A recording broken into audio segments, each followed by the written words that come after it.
A deputada Adriana Ventura, do Partido Novo, trouxe acusações graves contra o Lula. O sargento Farrur, ele trouxe duras palavras contra o Flávio Dino sobre o decreto de armas. Sérgio Moro fez manifestação. Deltan Dallagnol também, Kim Kataguiri.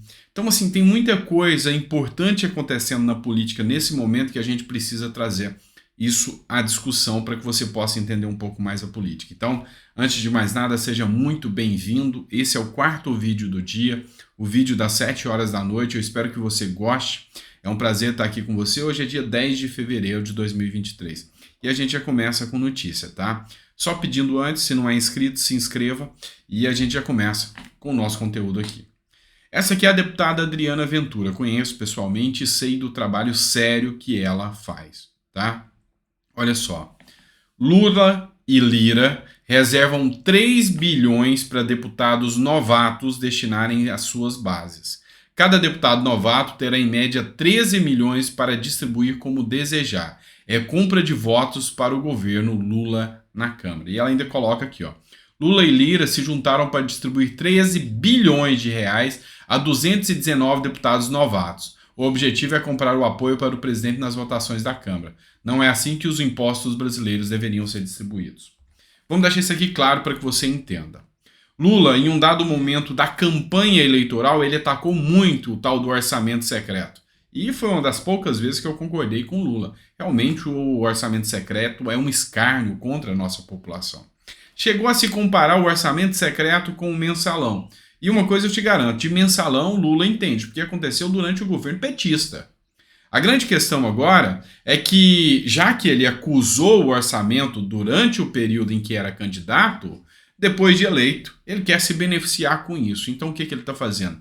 Já está articulando, usando o orçamento secreto, com 3 bilhões de reais, eu não estou falando mil, estou falando 3 bilhões de reais, logo no início do governo, para articular para 219 deputados, com 13 milhões para cada um, passarem a votar as suas pautas. Ou seja, não é isso que uma política séria espera.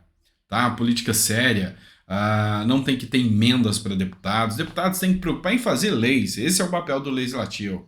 Essa questão de distribuição de emendas, orçamento secreto, isso é um escárnio com a população. Isso é uma vergonha que nós brasileiros não só temos que suportar, mas temos que sustentar com o nosso dinheiro. Então, uma vergonha, eu tenho que tirar o chapéu, bater palmas para a deputada Adriana Ventura, que sempre vem trazendo, sabe, uma probidade muito grande na sua forma e na sua conduta de agir. Eu tiro o chapéu para Adriana Ventura. Deltan Dallagnol também fez uma postagem, tá? Ainda colocou aqui, vale a pena ver de novo, e na postagem ele coloca uma reportagem lá de 2016, que foi veiculada na Globo, tá? A mesma loja forneceu móveis para triplex e sítio frequentado por Lula. Essa foi uma matéria da Globo lá em 2016. E agora, o seu crédito digital traz essa matéria aqui. Lula gasta 379 mil reais em compra de móveis de luxo, matéria em 3/2 de 2023. O que o Deltan quis trazer aqui? O que ele quis mostrar? Ele escreveu aqui, ó. Será que também escutaremos que era de um amigo dele, os móveis, né? Então ele coloca aqui, o Lula gosta de móveis de luxo. O que é a questão? É um verdadeiro escárnio o que aconteceu aqui. Você deve estar sabendo, eu falei isso nos 2 vídeos já. O Lula utilizou 379 mil reais para comprar 11 móveis de luxo para o Palácio do Planalto. Isso aí foi um verdadeiro escárnio, porque não fazia sentido, não tinha sentido nenhum. E, inclusive, ele comprou isso com dispensa de licitação. Só que eu espero que a ganância dos maus seja a sua derrocada, tá? Por quê? Essa matéria aqui é do Pleno News. Lula pode ser investigado por compra de imóveis sem licitação. Deputados da oposição pediram ao TCU e CGU que investigue a situação. O Kim Kataguiri fez essa postagem aqui no seu Twitter. Lula gastou 379 mil reais comprando 11 móveis. Eu e mais alguns deputados acionamos o TCU e a CGU para investigar a dispensa de licitação para a compra de 11 imóveis de luxo para o Palácio do Planalto. Um verdadeiro escárnio. E aqui ele escreveu: não daremos sossego, tá? O porquê que eu estou trazendo isso aqui para você? Agora, esquece tudo aquilo que passou durante o período de campanha. Os vitoriosos daqui para frente vão parar de pensar em campanha e vão começar a pensar em Brasil. Então, Kim Kataguiri, Deltan Dallagnol, Sérgio Moro, Nicolas Ferreira, Gustavo Gaia, enfim, os egos terão que ser deixados de lado, as diferenças deixadas de lado, se é que querem fazer uma oposição séria ao governo Lula. Ou então simplesmente cederão aos 3 bilhões do orçamento secreto. Isso não dá para aceitar. Tá? Então tá na hora de parar de ego, tá na hora de parar de briguinha e todo mundo agir em conjunto. E se a direita quer se opor e fazer um trabalho sério, é com união. Vamos lá, pessoal. Tem um ponto aqui que a gente precisa conversar aqui, ó. O Sargento Farrur confrontou o Flávio Dino. Entenda que o Sargento Farrur, você deve conhecer já, ele é um deputado federal pelo estado do Paraná, se eu não me engano. Ele é do Paraná. E ele é muito combativo. Ele, como sargento, então, assim, polêmico pelas falas dele, tá? E o Dino tá regulamentando, ele como ministro da Justiça, regulamentando a questão das armas. E uma medida do Dino faz com que policiais da reserva, tá, que já não estão mais em exercício, tenham que entregar suas armas e não possam mais utilizar a arma. E o Farrur veio e falou, peraí, para pensar, um cara atua durante a vida inteira prendendo traficantes perigosos, prendendo assassinos, bandidos, e depois que ele aposenta, ele tem que entregar a arma e andar de peito aberto, sem segurança, enfrentando esses bandidos que voltam para a rua com as benesses da justiça rápido? Pois é, o Sargento Farrur chamou o Dino para a briga, com o linguajar dele, que é abrupto e brusco, tá? Então, isso eu já não concordo, tá? E eu vou falar sobre o Arthur Lira e sobre essa questão do linguajar, tá? Então, o Sargento Farrur falou o seguinte: vem buscar a minha arma aqui, seu merda. Foi o que o Sargento Farrur. Com relação ao linguajar, ontem eu estava assistindo a TV Câmara, e o primeiro a falar foi o Guilherme Boulos. E naquele discurso de sempre, começou atacando e atingindo o Bolsonaro, chamando de genocida e entre outras coisas. Lira parou a sessão e falou que a partir de agora, todos aqueles que proferirem palavras de ofensa serão denunciados no Conselho de Ética. Um pouco tarde, Lira, porque a oposição no governo anterior foi uma baixaria de se ver. Agora, também já começa assim, tanto a oposição quanto a situação. A primeira sessão foi um show de horrores, parecendo crianças num parquinho de diversão, moleques mal educados brigando um com o outro. Eu sou totalmente favorável, e aqui eu assino embaixo, que todo aquele que proferir palavras fora do decoro parlamentar responda no Conselho de Ética. Mas você tenha moral para manter, sim, uma balança de equilíbrio aqui, sem observar se é da direita ou se é da esquerda. Quem sabe o Lira resolva fazer isso agora, porque realmente o que a gente precisa é de seriedade e não de lacração. Lacração é coisa de blogueirinho. Deputado tem que fazer o trabalho, e o trabalho sério, e isso está ficando chato na política brasileira. Então, assim, concordo com as palavras do Farrur, mas não concordo com a forma que foi dita. Da mesma forma que, hora nenhuma, em momento algum, eu vou concordar com os absurdos disparates que a esquerda faz. Então, está na hora de parar com esse circo que acontece dentro do Congresso Nacional, infelizmente. O delegado Paulo Bilinski fez um comentário aqui no seu Twitter, né, depois de uma reportagem do Flávio Dino, tá? Parabéns para todos os policiais que votaram na quadrilha. Então ele faz com um tom de ironia, por quê? O Flávio Dino, ele ironizou um pleito dos policiais federais que pedem um aumento de salário, porque a categoria está há muito tempo sem reajuste de salário. O Flávio Dino ironizou e disse, Deus proverá. Ou seja, tirando nitidamente onda com a cara dos policiais, e os policiais já começam a sentir já o impacto do governo Lula, que uma série de medidas para enfraquecer o sistema policial, e a gente sabe que é assim que funciona, é assim que o modus operandi deles vem de encontro ao povo. Então, assim, o deputado Paulo Bilinski já soltou aqui a sua indignação. Vamos falar agora do juiz Sérgio Moro. Bora lá, essa matéria do Conexão Política, tá? Sérgio Moro articula o fim do Ministério da Verdade criado por Lula. Eu tô falando para vocês que o Sérgio Moro tá batendo um bolão, ele tá ganhando um protagonismo muito grande. E assim, não é de agora que eu começo a falar. E o que eu tô percebendo? Eu olho as entrelinhas da política para poder trazer aqui para vocês. E olha só como realmente eu tô fazendo a leitura correta para trazer para vocês.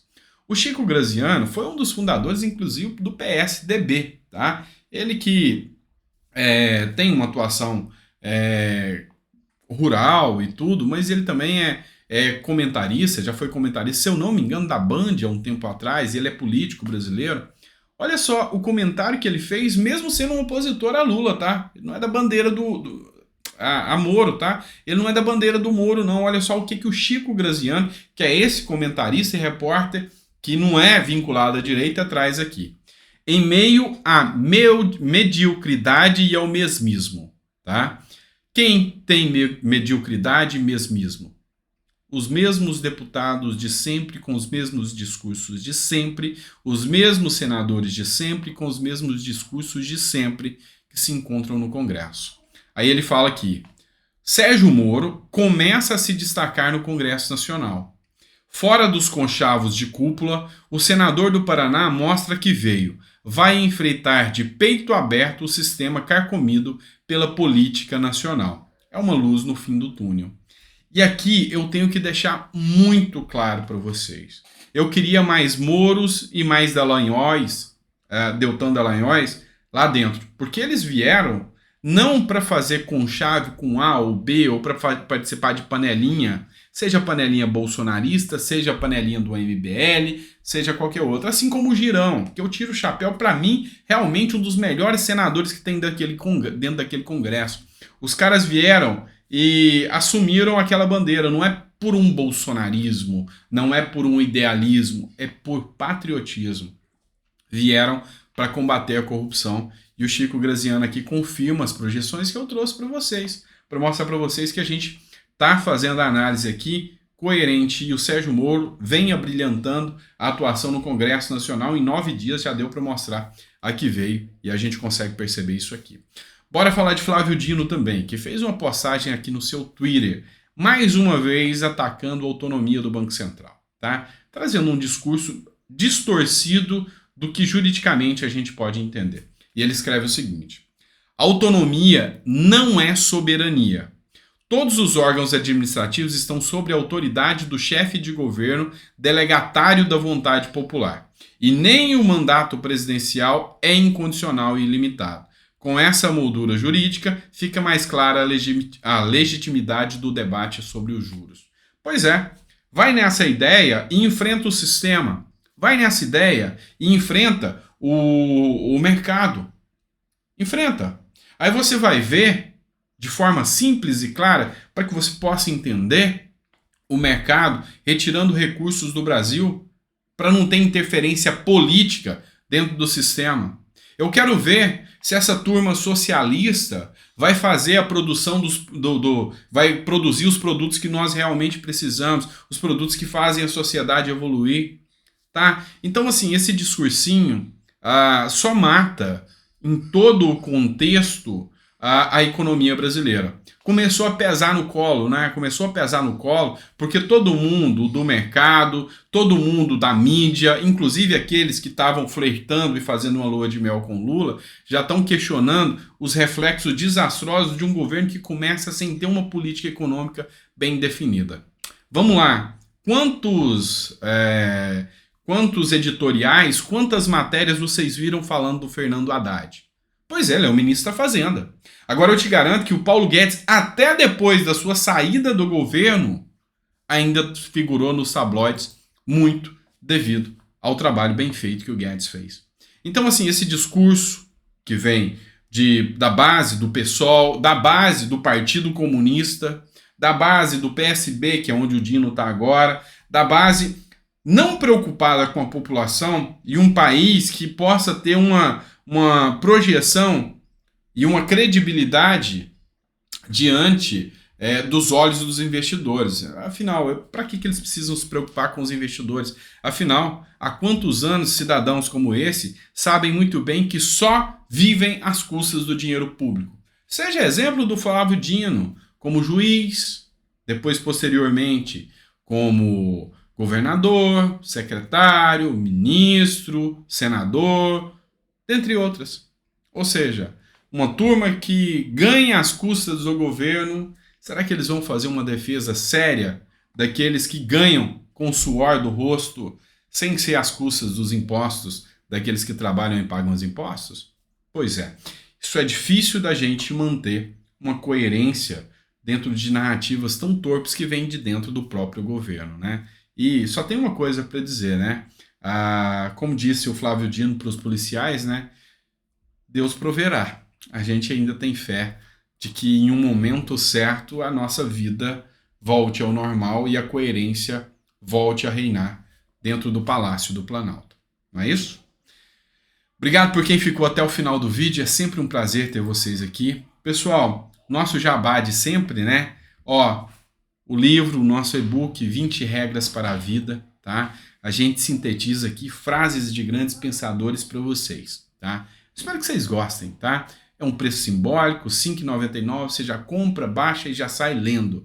E isso aqui é para ajudar a gente aqui no canal. E lógico, para trazer um pouco mais de evolução na sua vida, de forma a entender o que realmente grandes pensadores trazem aí para a gente refletir um pouco, tá bom? Um grande abraço, fiquem todos com Deus e eu volto daqui a pouquinho para a gente fazer o último vídeo do dia com vocês. Abraço e até lá!